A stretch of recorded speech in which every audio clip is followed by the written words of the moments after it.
ബീഹാർ ഇലക്ഷനിലും കോൺഗ്രസും അതോടൊപ്പം തന്നെ ഇന്ത്യ മുന്നണിയും പരാജയപ്പെടാനുള്ള സാധ്യതയാണ് കാണുന്നത്. അത് ഹരിയാനയിൽ കണ്ടത്, മഹാരാഷ്ട്രയിൽ കണ്ടതും ഡൽഹിയിൽ കണ്ടതിന് സമാനമായി തന്നെ മറ്റൊന്നുമല്ല, തമ്മിലടിയാണ്.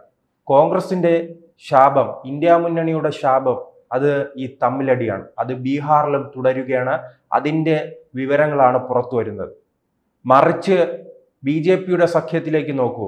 അവിടെ അവർ എന്ത് പ്രതിസന്ധി ഉണ്ടായാലും വിട്ടുവീഴ്ചകൾ ചെയ്ത് വിജയത്തിനും വേണ്ടി മാത്രമാണ് അവർ മുന്നോട്ട് പോകുന്നത്.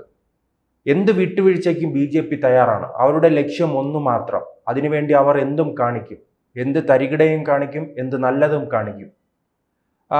അതുകൊണ്ട് തന്നെയാണ് അവർക്ക് തുടർച്ചയായി പലയിടങ്ങളിലും വിജയം കൊയ്യാൻ കഴിയുന്നത്. മറിച്ച് കോൺഗ്രസിലേക്ക് നോക്കുമ്പോൾ ചിലയിടങ്ങളിൽ കൃത്യമായ തീരുമാനമെടുക്കും. അപ്പോൾ അവിടെ തമ്മിലടി ഉണ്ടാകും, പ്രതിസന്ധി ഉണ്ടാകും, പരാജയം ഉണ്ടാകും. പരാജയം ഉണ്ടായ ശേഷം രാഹുൽ ഗാന്ധി പറയും, ഞാൻ ഹൈഡ്രജൻ ബോംബുമായി വരുന്നു, അതോടൊപ്പം തന്നെ ആറ്റം ബോംബുമായി വരുന്നു, വോട്ട് ചോരി ആരോപണവുമായി വരുന്നു. ഇപ്പോൾ ബീഹാറിൽ തന്നെ നോക്കൂ, വോട്ട് ചോരിയുടെ ആരോപണമുണ്ടോ? നിലവിലെ അന്തരീക്ഷം പരിശോധിച്ചാൽ അറിയാൻ കഴിയുമല്ലോ. ഇനിയൊരു ഇലക്ഷൻ ഉണ്ടാകുമെങ്കിൽ സ്വാഭാവികം തന്നെ അവിടെ പരാജയം ഉണ്ടാകും. പരാജയം ഉണ്ടായ ശേഷം പിന്നീട് വോട്ട് ചോരി ആരോപണം ഉന്നയിച്ചിട്ട് കാര്യമുണ്ടോ? കാരണം സീറ്റ് ചർച്ചയുമായി ബന്ധപ്പെട്ട് രണ്ട് മുന്നണികളെയും പരിശോധിക്കാം. NDA മുന്നണി പരിശോധിക്കൂ. അവിടെ അവർ കൃത്യമായി സീറ്റ് വിഭജനം കഴിഞ്ഞിട്ടുണ്ട്. LJP അടക്കമുള്ളവർ ഇടഞ്ഞു നിന്നപ്പോൾ അവരെ കൃത്യമായി തങ്ങളുടെ പാളയത്തിൽ പിടിച്ചു നിർത്താനും അവരെ ഒപ്പം കൂട്ടാനും BJP-യുടെ നേതൃത്വത്തിലുള്ള സഖ്യത്തിന് കഴിഞ്ഞിട്ടുണ്ട്. ഇപ്പോൾ കഴിഞ്ഞ തെരഞ്ഞെടുപ്പിൽ JDU 115 സീറ്റിൽ മത്സരിച്ചു, BJP 110 സീറ്റിൽ മത്സരിച്ചു. എന്നാൽ ഇത്തവണ അതുപോലെ തന്നെ JDU-വിന് കൂടുതൽ സീറ്റ് വേണമെന്ന് അവർ ആവശ്യപ്പെട്ടു. പക്ഷെ അത് പ്രവർത്തകർക്കിടയിൽ വലിയ നീരസമുണ്ടാക്കി. കാരണം കഴിഞ്ഞ തവണ ഈ 115-ലധികം സീറ്റുകൾ നേടിയ JDU-വിന് BJP-ക്ക് പിന്നിൽ നിൽക്കാനേ കഴിഞ്ഞുള്ളൂ. ഏറ്റവും കൂടുതൽ സീറ്റ് വിജയിക്കാൻ കഴിഞ്ഞത് BJP-ക്കായിരുന്നു. അപ്പോൾ അങ്ങനെ ഒരു സാഹചര്യത്തിൽ JDU-വിന്, പരാജയപ്പെട്ട JDU-വിന് വീണ്ടും സീറ്റുകൾ കൂട്ടി നൽകുന്നത് പ്രവർത്തകരെ വലിയ രീതിയിൽ പ്രതിസന്ധിയാക്കും. അതുകൊണ്ട് തന്നെ ഇത്തവണത്തെ സീറ്റ് വിഭജനം തുല്യമായാണ്, 101-101. അതോടൊപ്പം തന്നെ ഇടഞ്ഞു നിന്ന LJP-ക്ക് 29 സീറ്റുകൾ നൽകിയിട്ടുണ്ട്. അവർക്ക് കഴിഞ്ഞ ലോക്സഭാ തെരഞ്ഞെടുപ്പിൽ 7 സീറ്റിൽ മത്സരിച്ച് 7 സീറ്റിൽ വിജയം കൊയ്യാൻ കഴിഞ്ഞു.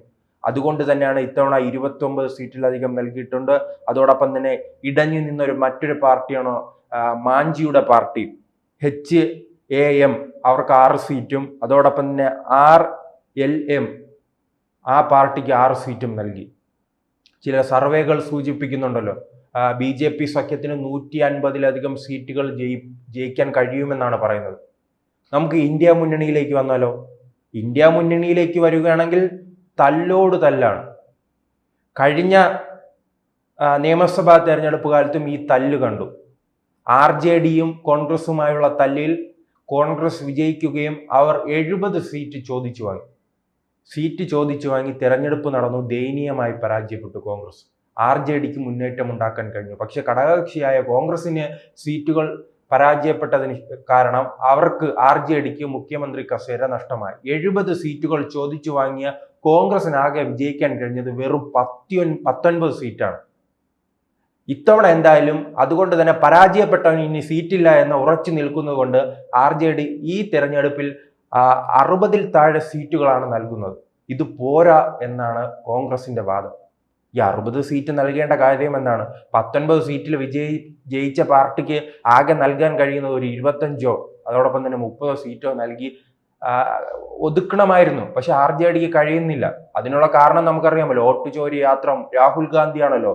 യുവരാജകുമാരൻ പറയും, ഞാൻ ഇന്ത്യയെ കീഴടക്കാൻ പോവുകയാണ്, ഇന്ത്യയെ കീഴടക്കി ഞാൻ ആ കസേരയിൽ ഇരിക്കുമ്പോൾ നിങ്ങൾക്ക് എന്തെങ്കിലും മന്ത്രിസ്ഥാനം വേണമെങ്കിൽ എൻ്റെ അടുത്ത് വരണമല്ലോ എന്ന രീതിയിലുള്ള ഒരു നീക്കമാണല്ലോ ഈ രാഹുൽ ഗാന്ധി നടത്തുന്നത്. അതുകൊണ്ട് തന്നെയാണ് എതിർത്തൊന്നും പറയാത്തത്.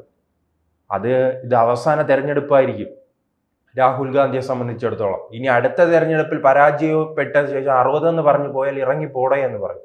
അതാണല്ലോ നാം ബംഗാളിൽ കണ്ടത്, തമിഴ്നാട്ടിൽ കണ്ടത്. തമിഴ്നാട്ടിലൊന്നും വലിയ പരിഗണന ലഭിക്കാറില്ല.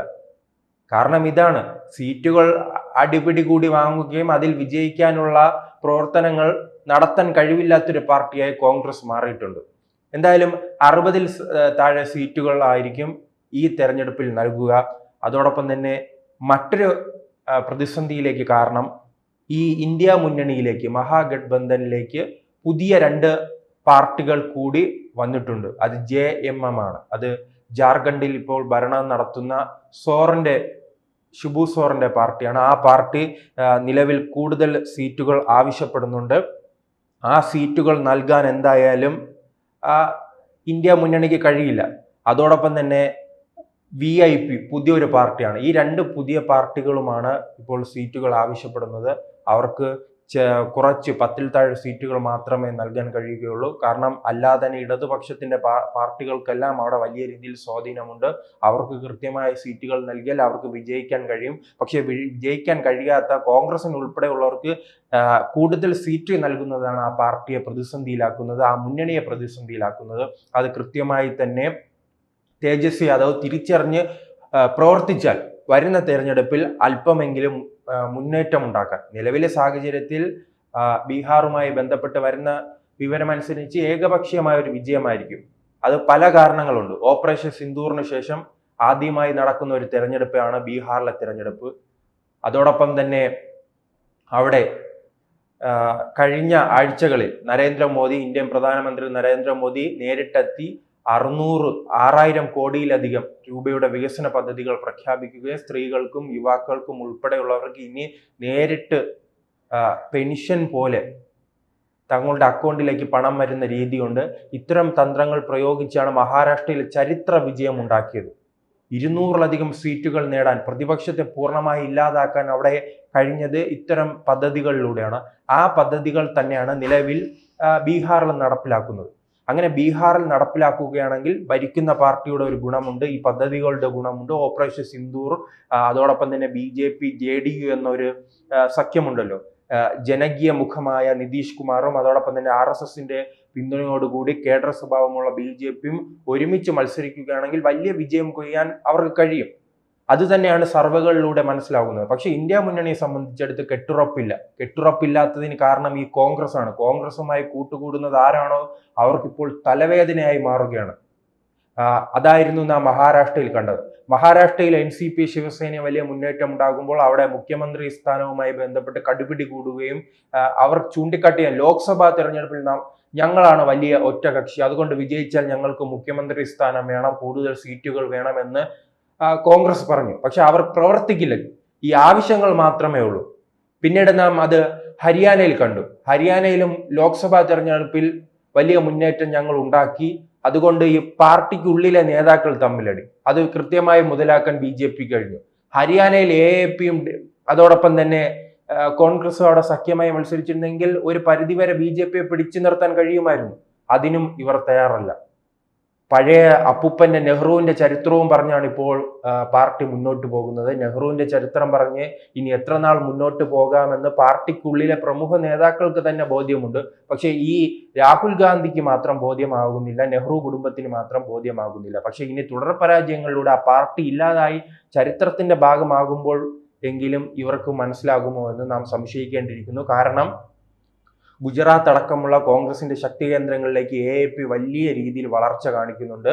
അങ്ങനെ കോൺഗ്രസിന്റെ രാജസ്ഥാൻ, മധ്യപ്രദേശ്, ഗുജറാത്ത് പോലുള്ള സംസ്ഥാനങ്ങൾ നഷ്ടമാകുകയാണെങ്കിൽ, അവിടെ മറ്റു പാർട്ടികൾ വളർന്നു വരികയാണെങ്കിൽ കോൺഗ്രസിന് അത് വലിയ തിരിച്ചടി ഉണ്ടാക്കും. ഉദാഹരണം ഉത്തർപ്രദേശ് തന്നെയായിരുന്നു. ഉത്തർപ്രദേശിന്റെ വലിയ രീതിയിലുള്ള പിന്തുണയോടും സീറ്റിന്റെ ബലത്തിലായിരുന്നു ഒരു കാലത്ത് കോൺഗ്രസ് ഭരണം നടത്തിയിരുന്നത്. ഇന്ന് ഏറ്റവും വലിയ ഒറ്റകക്ഷിയാകാൻ കഴിയാത്തത് എന്തുകൊണ്ടാണ്? അവർക്ക് വലിയ രീതിയിൽ സീറ്റുകൾ ഉയർത്താൻ കഴിയാത്തത് എന്തുകൊണ്ടാണ്? ഉത്തർപ്രദേശിൽ തകർച്ചയാണ്. ആ തകർച്ച ഗുജറാത്തിലേക്കും രാജസ്ഥാനിലേക്കും അതോടൊപ്പം തന്നെ മധ്യപ്രദേശിലേക്കും പടരുകയാണെങ്കിൽ ഈ പാർട്ടി പിന്നീട് നാം പുസ്തകങ്ങളിൽ പഠിക്കേണ്ടി വരും. ഒരു കാലത്ത് ഇന്ത്യ ഭരിച്ചിരുന്ന പാർട്ടി കോൺഗ്രസ് ഇപ്പോൾ തകർന്നില്ലാതായെന്ന രീതിയിലേക്കുള്ള ഒരു പുസ്തകങ്ങളിൽ മാത്രം ചുരുങ്ങുന്ന രീതിയിലേക്കായിരിക്കും ഇനി പോകുക. കൂടുതൽ വാർത്തകളും വിശേഷങ്ങളും നിങ്ങളിലേക്ക് എത്താൻ ABC മലയാളം സബ്സ്ക്രൈബ് ചെയ്യുക, ബെൽ ബട്ടണും അമർത്തുക.